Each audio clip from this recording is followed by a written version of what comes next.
Question number 2b, we're going to again apply the ratio test. So I have n cubed over 2 to the power n. So I'm going to write the n plus 1 term in the numerator. So I end up with n plus 1 cubed. And in the denominator, we end up with 2 to the power n plus 1.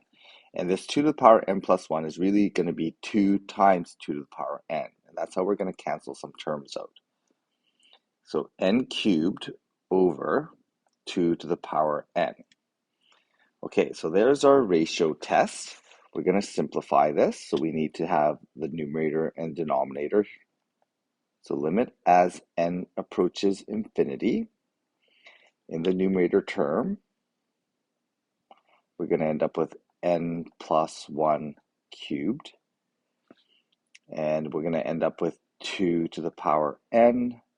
We end up with 2 to the power n. And I'm just going to highlight this because I'm going to simplify this. This plus 1 is going to show up as a factor of times 2. Okay, and then don't forget the extra n cubed here. Okay, so I'm going to evaluate this limit. I'm going to group this to evaluate the limit. So I end up with a limit as n approaches infinity. So I'm going to group a few terms here. So I'm going to group the n terms here. So that works out to be n plus 1 cubed over n cubed. Okay, well that is equal to 1.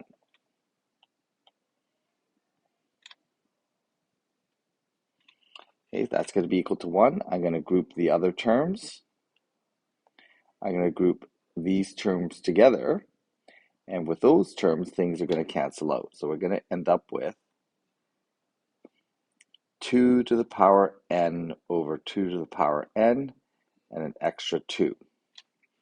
Okay, so the limit in the blue is a cubic over a cubic with coefficients of 1. So that's going to just be equal to 1. These are going to cancel here. So when I evaluate the limit, this limit is going to be equal to 1 times what's left over is 1/2. Okay, that's equal to 1/2. And that is less than 1. Okay, so what does that mean? If our limit is less than 1, we know that this is less than 1. Our result is convergent.